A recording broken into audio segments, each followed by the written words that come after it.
It's Thursday, August 26, 2021, here with my good friend Joe. Many of you really enjoyed Joe on the show the other day, so he is back today. He's going to be riding shotgun next to me. And before we get started, Joe wanted to clear the air. We were talking about filet mignon the other day. Joe. Yeah, well, I said that the filet mignon was about $24.99 a pound the other day, and I went to look the following day, and it's actually at $33.99 a pound. I'm used to actually cutting the meat and not really checking out the prices, but we'll share some more news with you very soon and let you know how we expect it to rise. And prime, what's prime filet going for? Prime is $37.99 a pound. Almost $40 a pound. And just if you want to eat good meat, if you want to eat good seafood, it's just these prices are astronomical. What we're seeing to eat really good, well-raised meat and wild seafood, you're going to pay a huge price for it. So it's really we're seeing astronomical prices at the grocery store, especially at your location where you guys sell these type of meats and seafood and high end. It really makes you wonder who can afford to eat like this today. But I want to touch on something else also. I did a video yesterday talking about the Westfield Mall in Palm Desert, California, 5 minutes from where we're making this video. This mall was valued at $212 million back in 2014 when they securitized a loan for $125 million. And I bring this up because we got to think about malls that were valued at $212 million. That same mall last week was appraised for $55 million. And this is concerning because how much of these markets of assets today are overvalued just like that mall? Bonds, stocks, cryptocurrencies, housing. And the one that really concerns me is housing, Joe, because this really is beginning to feel a lot like 2006, where everybody said it's never going to collapse, nothing bad's going to happen, and then we see a mall 5 minutes from our house here, appraised at $212 million, securitized loan for $125 million, and then last week it's appraised for $55 million, and the owners have defaulted on it. So that's concerning, and I believe we're going to start seeing a lot more of this, and it's going to start happening in the housing market. But as I continue on, just a few notes I want to go through today. Pouring gas on a house fire. This is what the Fed is doing. Fed balance sheet climbs to a new record weekly high every week. Quantitative easing now to infinity, $120 billion a month in asset purchases. Stock market at all-time highs. Interest rates at 4,000-year lows, ladies and gentlemen. This whole frenzy in housing has been created by the Federal Reserve with these artificially low rates, all this cheap money, and then you've got BlackRock and Blackstone in the housing market creating a massive frenzy. And anybody who tells me that we're not seeing a housing bubble right now, you are drinking the Kool-Aid. Again, you have institutional money in the housing market, these ultra low rates, and this frenzy that they've now created with all this cheap money. People, the private investor or the first-time home buyer, the regular home buyer competing against institutional money, and it's created a massive frenzy. And we're going to see this bubble without a doubt blow. But I want to go to this article, Joe. UK McDonald's runs out of milkshakes amid supply chain chaos. Yeah, well, when you can't get a milkshake somewhere, I mean, what can you get? It's like, milkshakes are supposed to be a staple at like a McDonald's. So, but what does this mean? Well, for us here in America, if McDonald's now if you can't get a milkshake in England, Scotland, or Wales, it's just showing you what's coming here to America. Right. Yeah. And this brings up another point: food storage. Yeah. Well, I think a lot of people need to start storing like canned foods, rice and beans, and preparing with brass. I've seen some comments where people were asking what we're supposed to do with gold and silver during the time of a collapse. And gold and silver, as JB has said before, is pretty much for after things calm down. You're gonna need brass and food to prepare for the collapse. Yeah. Food, brass. things you can barter with, Yeah. extra a pair of jeans, some boots, Vodka, candles. toilet paper. Yeah, toilet paper, vodka, whatever, things like you can barter with, that's important. And you should have all that before you get to the gold and silver part of this. Correct. Yeah. But Joe, a lot of people continue to tell me, oh, JB, I don't have any money. I can't buy this stuff because I don't have any money. What do you say to these people? Well, then it's time for a side hustle, and if you're still getting stimulus checks, then use your stimulus checks to put away precious metal, which is currently undervalued. That's what you want to buy. You want to buy things that are undervalued, buy low, sell high, and hopefully just put it away and save it for the future. Right, and that's a great point, because here we are talking about a stock market bubble, a bond bubble, a housing bubble, a crypto bubble. The bubbles are everywhere, and the two most undervalued assets on planet Earth are no doubt gold and silver. But don't worry about that until you have enough food, water, and things to barter with. Then worry about the gold and the silver. I want to share this article with you today, Joe. I know you already saw this. Weekly initial jobless claims, 353,000 first-time jobless claims last week in America. Yeah, well, people are being paid more to stay home, and as we were discussing earlier, that's all going to end soon, so people are going to have to get to work. Before that happens, I suggest that the people that are listening to the video now, take some of those jobs, and at least through Christmas, try to put some of that extra money aside to prepare for both the collapse and for what's coming afterward. So there's all these jobs out there right now, and I know that most of these jobs are in the service sector and leisure and hospitality, but right now you can get a job anywhere and go make $12 or $15 an hour possibly. And is that going to allow you to put more canned food away? Is that going to allow you to buy a couple more cartons of bottled water? Is that going to allow you to buy a couple more ounces of silver? Probably. So why not take advantage of some of the opportunity out there? Yeah, nobody's saying that this is going to be your career, working in leisure and hospitality, or working at the coffee house, or working at a fast food restaurant. But right now, take the side hustle and be productive with time and make some money. Yeah, don't be too proud to do some dirty work. Right. Yeah. There's a lot of people out there, and I know some of these people personally, and they're always broke. I've got this bill, I've got that bill, I've got insurance, I've got child support.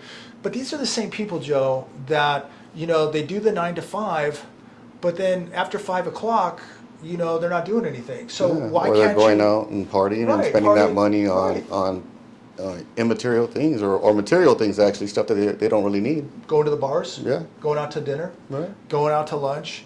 But after 5 o'clock, you could go get another side hustle, deliver pizzas, drive an Uber, go work at fast food, go work at the resort, go do something to go make an extra couple bucks every day, because at the end of the month, you're going to have money to go out and buy some silver, to go buy some canned food, to go buy some extra water, and have a little bit of cash put away. Yeah, and if you actually are in a situation to where you feel you don't need to do that, I suggest you spend as much time with your loved ones, because you don't know how much time we actually have left.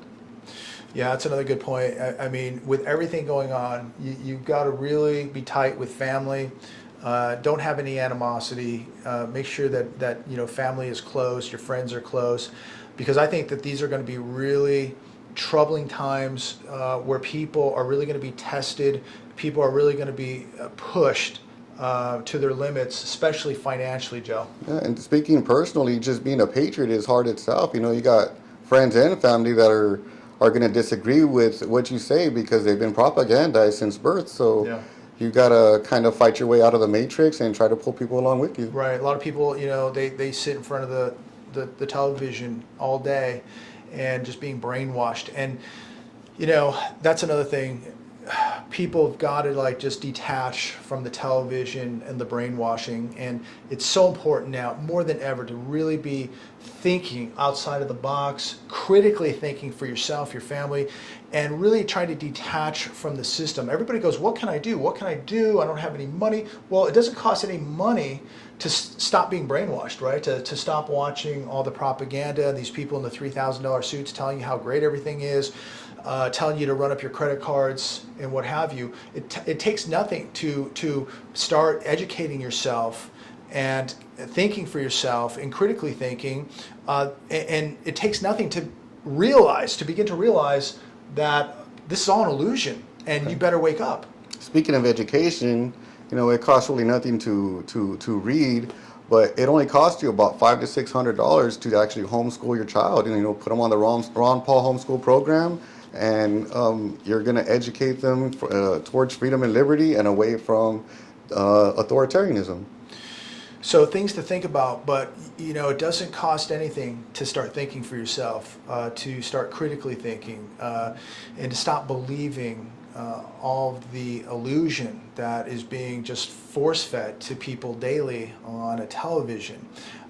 If you continue to believe what these people tell you, you're going to be broke. You're going to be homeless.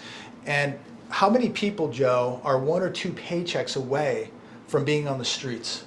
Many that won't admit it, and many that will. I'm sure there's probably as many people a paycheck or two away from being on the streets as there are people actually on the streets. Yeah, and what if you have an emergency? Your kid falls down and needs 25 stitches, and you got to take him to urgent care, and it's $1,000. How many people in this country right now are not prepared for an emergency, and if they have one, they don't have the money?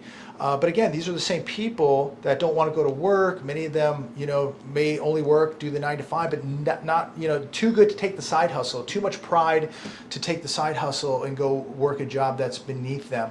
I think you got to get that out of the way right now. Get your pride out of the way. This is the time right now to be, making money, stacking as much metal as you can, and get the debt paid off. I cannot stress that enough, Joe.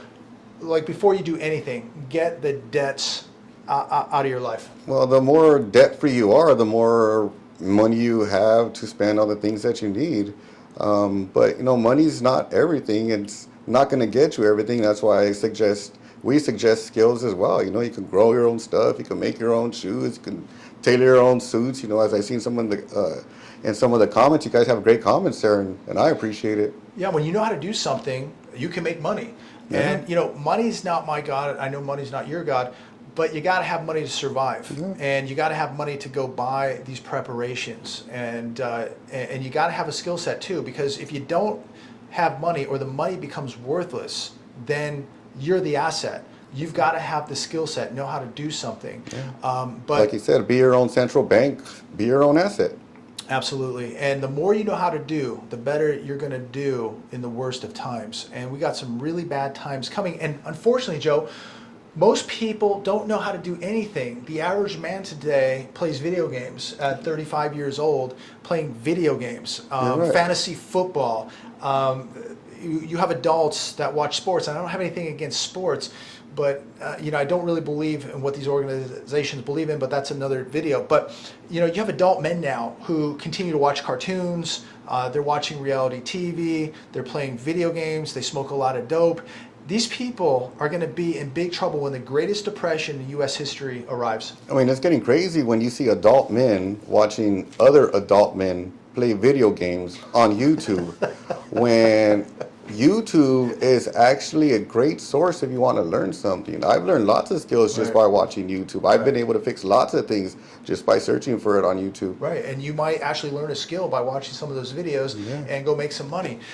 Here's an article on The Hedge today. Krispy Kreme warns donut price inflation to hit next month. They said higher costs for ingredients like flour, milk, sugar, oil will force a raise in prices.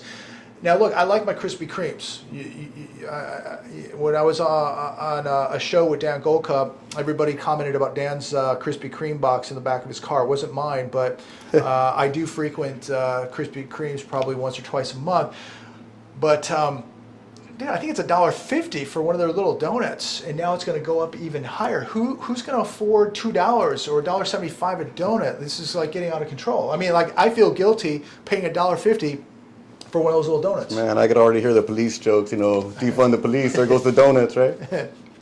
So, we're seeing food prices everywhere. I went out to lunch yesterday, and went to a seafood restaurant locally here, got the jumbo fried shrimp. And what they're doing now, this wasn't the first time they've done this, this is the second time now that they've done this, where they'll give you 4 jumbo shrimps on the top, and then they put 4 smaller shrimp on the bottom. Now, you talk about shrinkflation. Yeah. There you go. Right. Happening at our local seafood restaurant here. 4 jumbo shrimp on the top, 4 smaller shrimp on the bottom. Now, a couple months ago, they never did that. They started doing that about a month and a half ago, and it's so obvious what is going on. So are you noticing this? Yeah, I am. You know, the prices of everything are rising, and unfortunately, the companies have to raise their prices just to be able to pay their employees as well. So the consumer is going to have to pay the extra money to be able to eat what they want, and I'm sure that the restaurants don't want to charge. They don't want to scare the customers away, so they'd rather buy, you know, cheaper product than raise their prices. And the higher labor costs now too. You're going to pay more for that burger or the taco because of the higher labor costs now. $15 minimum wage, you're paying for it. So Joe, let me ask you this. When you go out to lunch, you go out to dinner, I've noticed that the restaurants, like the one I was at yesterday, there was 4 other people in the entire restaurant. What are you noticing? Well, I'm noticing the restaurants are minimally staffed and everybody's in a bad mood and maybe they're just too overworked. Yeah, I've noticed the attitude, and many of the people that watch this show have commented down below the same thing, the attitude. It's either a bad attitude or it's no attitude. Like, these people don't want to be there. And you would think that when you're out of work this long, you'd be happy to be back to work, but apparently a lot of people aren't, and I'm sure that many people would rather be at home collecting a check from the government and making more money than they are at work. I get that, but it's what does this mean for business? What does this mean for the restaurant business if we keep seeing the shrinkflation, the low quality food, and the low quality service? What does this mean for the future of restaurants in America? Well, less and less people are going to be going out to the restaurants, and more of the restaurants are going to be closing. I think a lot of the people who are back to work, like you said, don't really want to work. I mean, there's times that I don't want to be at work, but the difference that I have is that I actually love what I do, and my advice is to do what you love if you can. Yeah, and if you don't like being there, go find something else that you like to do and chase your passion. But I think that, yeah, this is going to be bad for a lot of restaurants, and you know, it's such a competitive business too. And if you have people there with a bad attitude, people who don't want to be there, and you're giving poor service, poor quality food, less portions, I think the restaurant business is really on limited time, and I think most people out there would agree with that. Why pay these kind of prices and get bad service and bad food on top of it? So it'll be interesting to see how it plays out. Let's talk about something you know about U.S. beef. It says U.S. beef packers margins approach record high as demand soars ahead of Labor Day. Yeah, well, never let a good crisis go to waste. You know, the demand for beef is very high. A lot of, you know, cattle and pigs were slaughtered. And, you know, I think at the processing plants, that they could not get people to come back to work, and so they had to slaughter a lot of pigs and a lot of cattle. Because they can't just keep them there. They can't just... They couldn't afford to keep them alive, so Yeah. they slaughter them, and now the ones that are being slaughtered for retail come at a higher price tag. And like I said, never let a good crisis go to waste. And so you see an opportunity to raise prices even higher than what they're supposed to be. And of course, you know, corporations are going to take advantage of that. Companies like Tyson are raising prices, but they're also raising their fiscal 2021 revenue forecast. So yes, don't let a good crisis go to waste, as Joe says. And you would think, like, I mean, they could at least discount a little bit to the consumer when they're making this kind of revenue, but they don't. And it's just like the banks, right, Joe? When they're getting money literally for nothing at the Fed window, and they're charging you 21, 22, 24% interest on your credit card. So they're getting the discount, and they don't pass it on to the consumer. The consumer just gets gouged. Yeah, right. And then your bank's, you know, fine print actually says there that whatever money you put in is actually the bank's money. So although you're able to, withdraw and deposit there, at any point they could seize it. So remember that when you open up an account at the bank, once you hand your money, your cash over, that is now the property of the bank. And heaven forbid we ever see a bail-in in America. So many of you have written me, and I've done videos on this. Joe, I'll ask you this. I've been in numerous banks in this area, and numerous times the entire bank is closed or the ATM is shut down. Have you noticed anything? It happens all the time. The bank I have only has 3 locations, and there's times I have to go to 3 locations to be able to get money out. So, and that's happened to me. I had to go to 3 ATMs before I could finally get one that would process my money. So, again, how does that make you feel when you go to a bank and there's a sign? If you're lucky, there's a sign that says temporarily closed. Many times there's no sign; the doors are just locked. But how quick things can just shut down. How your account on the computer is just digits on a screen that could be cleared off at the press of a button. And we're so vulnerable now with cyber attacks, a grid going down, all types of hacking.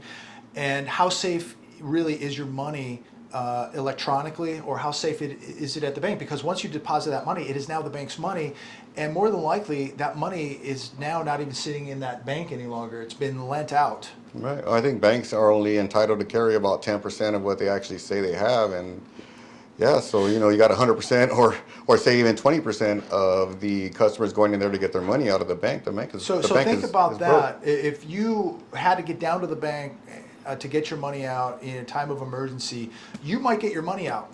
The second guy that wants to get his $10,000 out might not be able to get his money out. Again, think about the circumstances we're in right now, the uncertainty, the unpredictability, and how fragile the system is. Again, with hacking, grids going down, cyber attacks, and the biggest criminals in the entire world are the banks. We're in this situation, ladies and gentlemen, mainly because of the banks. So as this Labor Day cookout will probably be your most expensive cookout in history, remember, your money is not safe in the bank. It's not safe anywhere unless it's with you. Absolutely.